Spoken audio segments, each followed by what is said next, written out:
Hey, it's my first ever request from a viewer, and I am so glad I went with this because you, Demir, you requested a solid show. I was thinking about doing an analysis on my favorite episode, like I've been doing so far, but for those who have seen it, which is probably not most of you, that's not really gonna work here, so I'll just review the whole show. It's only 13 episodes long, so even someone like me can give you a good summary. Okay, nearly everyone watching this is confused with what I'm talking about, so I'll just get to it. The Forks with Spiky Hands is a South Korea animated series that follows a spooky looking family as they live their daily lives living together, similar to the Addams Family. Or I assume so. I never saw it. Hell, I've seen a few episodes of the Monsters, but not one iteration of the Addams. Crazy. Anyways, this series originated as a web series on Tappa and was created by artist Lee Bo-hya. I am so sorry if I mispronounced that.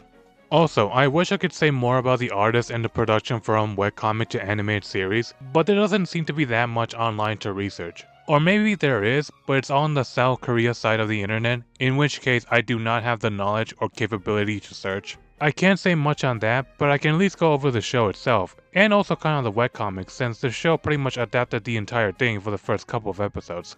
The family consists of 4 members: Mr. Forks, the razor sharp goofball dad; Mrs. Fork, the cupcake obsessed mother with a long smile; Tilly, the little dark heroine daughter; and Chappie, the literal spiky haired son who can talk to animals. At first glance, you can immediately tell the unique art style. It's one-to-one with the webcomic, characters being black and white, and being very simple. Although, unlike the comics, the show adds way more to the backgrounds.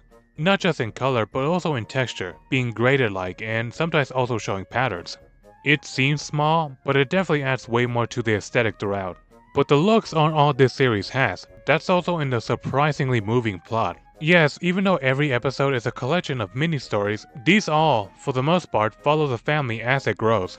The first episode has the news of the newlyweds becoming parents, episode 3 has the birth of Tilly, 5 has the announcement of Chappie, 6 has his birth, and the rest follow as they all live their happy little lives together. The plot is pretty straightforward, but complexity isn't its strong suit. What makes this show worth watching is its humor and character moments. For the humor, it is based on a typical family shenanigans, but with a gothic and slightly twisted twist. Jokes are for the most part pretty family friendly, but then it has its moments where it lives up to its haunting vibe. I don't know what channel this show was being aired on, but if it was anything aimed towards kids, I'm kinda surprised some of these jokes were allowed.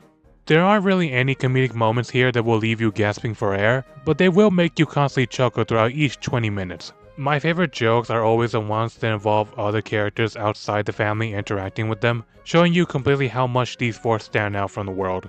Or at least that's what it seems.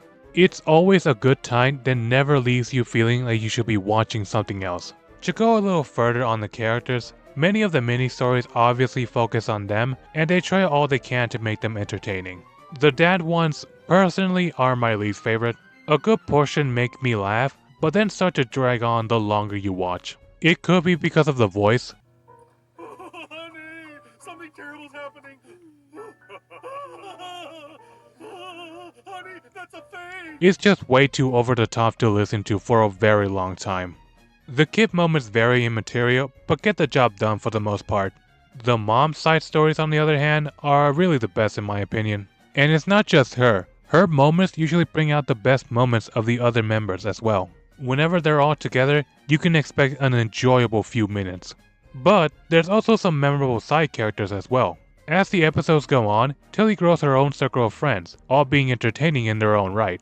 The best one in that group is definitely Kane. Seeing that lovesick kid try and fail to earn the girl's heart is never not funny. There's also the 2 co-workers at Mr. Fork's job. I forget their names, so I just call them Fat Guy and Sick Guy. They are mainly there to give the new parent fatherly advice as they both have kids of their own and have been raising them for far longer. I also love the implication that the sick guy is so sick because that is what having kids does to men in this world. My son has started to learn Taekwondo. Speaking of which, that's another great subtle thing about this show. Even though the Fork family are the oddest people around, that doesn't stop everyone around them from being weird themselves. There is a ghost girl who is scared of everything, a neighbor obsessed with his muscles and being neighborly. Even animals act bizarre here without being too out there. I guess that also explains why everyone is so welcoming of the family. They are the weird ones, but only one tiny agree compared to all. Like I said, each episode is a collection of mini-stories that follow basic followings, such as what parents do with extra money, or Tilly getting sick, stuff like that. It's all stuff you see in slice of life series, but one that tries to add a ghoulish flavor to it, and it works, for the most part. Stuff like the mother feeding her family nothing but cupcakes, and the father and daughter doing daily activities with their razor-sharp hands. I say for the most part because when they do it, it's effective in standing out, but then there are a few cases where the solution and reaction just seem too tame, like a non-spooky family would have done it. Now, this isn't an overall bad thing. This family should feel like a normal loving family sometimes, but it kinda takes away the reason people watch this over others similar to it.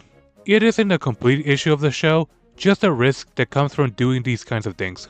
However, there are some genuine cons with the animated work that I just could not ignore even when I tried. The biggest is with the animation itself. It's, not the best, I'll be honest. Okay, look, I don't want to go too hard on it. Tactoon Studios doesn't seem to have the biggest number of high quality shows under its belt, so I feel like I'd be going after an easy target if I did make fun of them. But that doesn't mean I can't criticize the limited process. Characters are not moving still images, it is not One Punch Man Season 3 levels of bad, but there was definitely more the animators could have done to make them all more expressive. The other big con is the humor, or more exactly, the crude humor. It's here only rarely, but they do drop some jokes that don't land just because of how disgusting they are. If you're a fan of gross out humor, that's fine. I'm just stating that I did not laugh when the dad went and ate flying bird poop. The final flaw I have with the show is somewhat related to the first one about limited animation, and that is the fact that the intro kinda sucks. It is just a compilation of clips from the show while the theme song booms throughout. I am assuming this was done because of a short budget. Again, Tactoon does not seem to be the biggest studio out there, but it doesn't change the fact that it's still pretty lazy.